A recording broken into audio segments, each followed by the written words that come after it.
Hi parents, it's me, Miss Arnold, here for our latest update about what's going on with all things COVID. So the first and biggest announcement that I think most of us will be super excited about is that we will be returning to full in-person learning on March 15th, which is the Monday after spring break. So I am so excited to be able to welcome all of our kids back on campus just in a few weeks. So that will be amazing. So in order to do this, some things are changing. And I want to talk to you about the mitigation factors that we're putting into place to keep our kids safe and healthy and to keep them here on campus. Also keep our staff safe as well so they can continue teaching our kids every day. But social distancing has been determined to be the most effective strategy to stop the spread of COVID or any virus, but particularly we're focusing on COVID. So in order to welcome all of our kids back, we are reducing that expectation of 6 feet inside the classroom, but we still will social distance to the fullest extent possible in the classroom. Some classrooms are smaller and we can get close to that 6 feet. Some classes are a little bigger and we can't, but we will get the largest distance we can between the kids, still keeping them separate, not sitting them right next to each other if we can avoid it. But outside, we still will enforce social distancing. So while they're playing, we will try to keep them as far apart as possible. And the kids have been doing a really good job with this. So I don't really anticipate a big issue with that. But just wanted to let you know that mitigation factor is getting lessened a little bit, which is going to make us focus on other mitigation factors a little bit more so that we can keep things balanced and again, keep everyone safe. So we are really going to be focusing on mask wearing. Some things with mask wearing have changed. Some things have not. But masks can be 70 to 94% effective when worn properly. So that's what we're going to focus on, properly wearing our masks. The type of masks that are allowable have not changed. Cloth, surgical disposable masks, N95, all of those are acceptable. Gaiters, bandanas, vented face masks, not acceptable. Again, we'll be focusing on the fit, so we want to make sure masks fit snugly around the nose so there's not a lot of open space there for air to get out or in. And then also tightly around the face, again, to limit that airflow in and out. If a lot of air can get in and out, not really any point in wearing that mask. So want to make sure it fits snugly around the nose and face so it is most effective. Now, the most effective is double masking, which the CDC does suggest. We are not requiring that, but just reminding you that that is a suggestion, and that is where we get to the more 94% effectiveness for mask wearing if it's double masks. Now, when we will be wearing masks at all times when on campus, even outside. Dr. Kara Chris, the director of the State Health Department, put out an emergency order that requires masks to be worn at all times on school campuses and at school-sponsored events. So we will be following that order. And however, there still will be scheduled times during the day where students can take mask breaks. And at any time, if they need a mask break, all they need to do is ask, and we will remind them of that. We'll talk about recess and PE and mask wearing in a second. But the only other exception to that is when staff is in an enclosed office with the door shut. That doesn't really apply to students, but just wanted to share that. The other mitigation factors that we have at our disposal are vaccinations, and those are completely voluntary for our staff.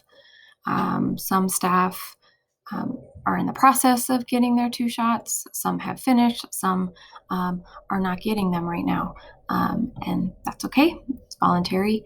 But those are 94 to 95% effective, except the one that just came out yesterday or just was approved yesterday. That's about 60 something percent, but still better than nothing.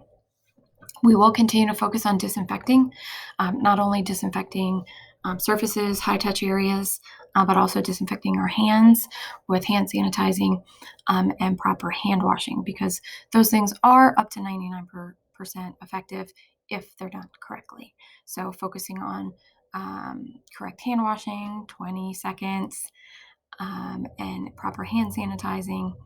Students will sanitize hands going in and out of the classroom. They've been doing that already. And probably a little more frequently throughout the day, just to make sure that we prevent as much spread as possible. If you want to read up on all of the TLG safety measures and COVID mitigation plan, there's a link right there, and we'll put the link in the email as well. Our quarantine protocols have changed a bit. So first, if a student develops symptoms, right now they can return within 72 hours if they're symptom-free. That has been reduced to 24 hours, symptom-free without medication. If a student tests positive for COVID, they still must quarantine for 10 days. That didn't change. But the part that did change is that they need to be fever-free for at least 24 hours. Again, that changed from 72 hours. And still, all other symptoms need to be improving as well. They don't need to be completely gone, just improving. The fever, though, has to be completely gone, and that is also without medication. If a student has significant exposure to a positive case, we'll talk about that in 1 second as well, but they must quarantine for 14 days from the last exposure. That hasn't changed. The only thing that has changed is you can have an early release from that quarantine after 7 days if you've gotten a negative test and you have no symptoms. So that is new. Fully vaccinated people, and that would just be our staff right now, do not need to follow these quarantine protocols if they're not having symptoms and they're fully vaccinated, which means they have gotten both shots, and the last shot was at least 2 weeks prior and within 3 months. So that'll take us all the way to summer. Quick talk about what remote-only students will be receiving as far as instruction. I anticipate about 90% of our students are going to be here full in person. But I know there still will be some families that choose to stay remote only. So I just want you to know what that's going to look like, because it will look different than it has these last 3 weeks of quarter 3. So they still will log in for live direct instruction. It will most likely be 2 30-minute sessions a day, one for math, one for reading. Teachers may choose to add a third one for phonics or writing. Middle school will be 1 30-minute session per subject, so one for math, one for reading, one for science. And they still will be having independent work through Google Classroom, so they still will need to check their Google Classroom. We will continue to do the check-ins with support staff each week, at least 2. I'm going to try to have our younger kids have more check-ins, but everyone will have at least 2 check-ins. Students will only be invited to small group instruction if they scored in the lower 40th percentile on our last MAP benchmark. This just lets us know they need a little more support, and we will give that to them in small group. But if they are 40th percentile or above, they are in the average, high range, they will not be invited to small group tutoring. They will just have the first 3 items. So that's what remote only will look like. In person will look the same, except for the mitigation factors we've been discussing. Recess. So masks at recess, just wanted to talk about that a bit. I know that probably is a concern. Everyone's recess is broken up into snack and then recess. So we have 15-minute snack, 15-minute recess. So the 15-minute snack part, they obviously will have their mask off, seated 6 feet apart outside, enjoying the fresh air, eating their snack. And then when it's time for their recess, they will put their mask on. We have been limiting students to 1 at a time in the restroom, but we will increase that to 2 at a time. We will have more kids on campus, so we need to increase that a little bit. Masks still need to be worn in the restroom. We have hand washing stations outside of the restroom, so students can come outside in the fresh air, wash their hands, and allow other people to use the restroom. They can take a break at any time during their recess where they're wearing their mask. We're going to have a lot of those Mustang decals on the ground. If you've visited campus anytime this year, you've seen those on the ground. We will have them all over 6 feet apart. So all they need to do if they need a mask break is to stand on a Mustang, take a mask break for however long they want, and then go back to recess. Specials. Students right now have been having specials in their classroom, mainly art and music. PE obviously is outside. But now they will travel again to the art and music room, and that room will make sure to disinfect that between classes. PE obviously is done outside. For remote only students, PE is done through Google Classroom still. It's not at a live time. Art, music, library will be done live for our remote students, and you'll be getting a schedule with all those links. And again, we will have to wear masks specifically at PE. Obviously, art, music, library are inside. But already I've been talking with Ms. Hay about having mask breaks at the beginning, at the end, and in between activities during PE. So they have a lot of opportunity to take that mask off while they're outside. Lunch will still be outside. This is not changing. Students will still sit 6 feet apart at lunch because they will have their mask off while eating. At lunch recess, they will need to have their mask on, but again, at any time they can take a mask break, go stand on a Mustang, and then continue with recess. Areas, we used to have them in designated areas by grade. We won't have that anymore, but we will have some designated areas for eating as we have to expand our eating area since we'll have more kids on campus.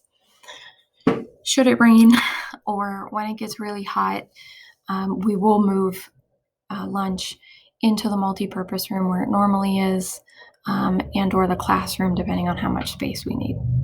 We won't have them out in 115-degree heat eating lunch. Drop off and pick up, not much has changed here. These are just really reminders. Both of those are drive up only. No gate pickup. That doesn't apply to our preschool students as they have to be signed in, or for before and after care, you have to walk those students in and sign those students in as well. Please help us. A lot of y'all have gotten new cars and we haven't seen you a lot. So please put your student name in the car windshield. That just helps us call the right person to the right number and helps speed up our car line. And then just a reminder about the car line pattern. When you do enter the driveway, we have 3 lines. 2 are for car pickup. The third, closest to Elliott, is for people to pass if they need to come park for whatever reason. Maybe a staff member is getting here at dismissal time, or someone that needs to come in the office. But for the most part, you should be in the 2 lanes closest to the school. And then those 2 lanes merge at the crosswalk into 1 line.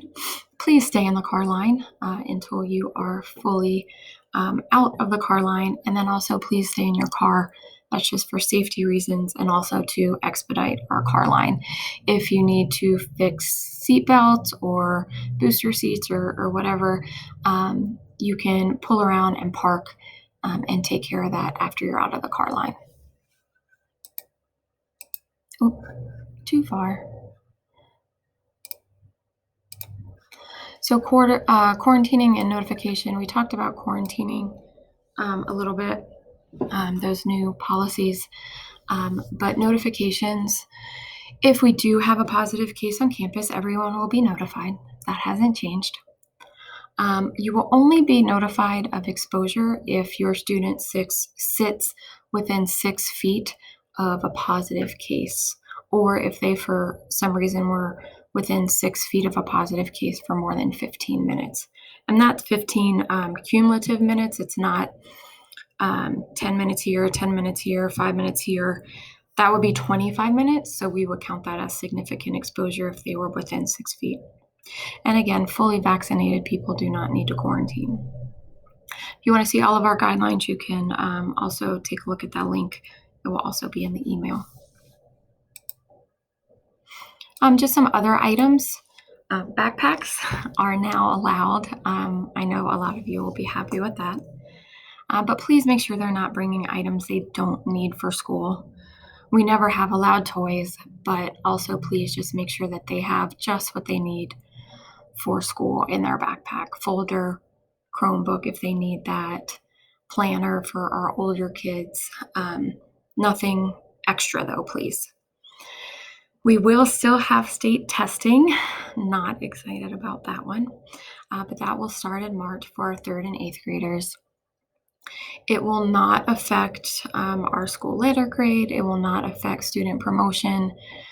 The state is just saying they want to conduct these tests to gather data about learning loss, see how many students we actually test, and other various data that they want to collect. So we still have to do that. That will start in March. Summer programs, we will have some summer academic and enrichment programs, virtually most likely, but maybe a little bit on campus as well. So just look for information for that in Q4 if you're interested. And then some reminders, parent conferences are next Thursday and Friday. Some teachers are starting early, but you should have already got a email on signing up for that. So please make sure you sign up for those. Our goal is always to talk to 100% of our parents during parent conferences.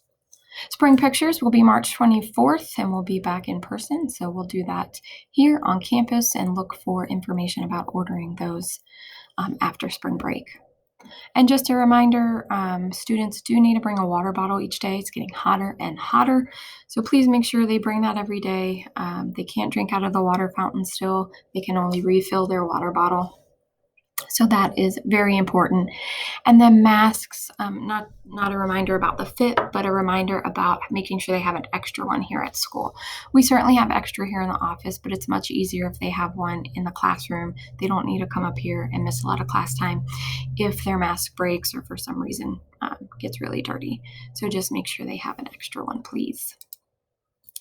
That's all. I'm super excited again about welcoming most of our students back full in person after spring break. As always, call or email with any questions.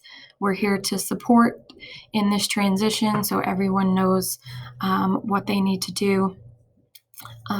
Reach out to me at any time and have a great day.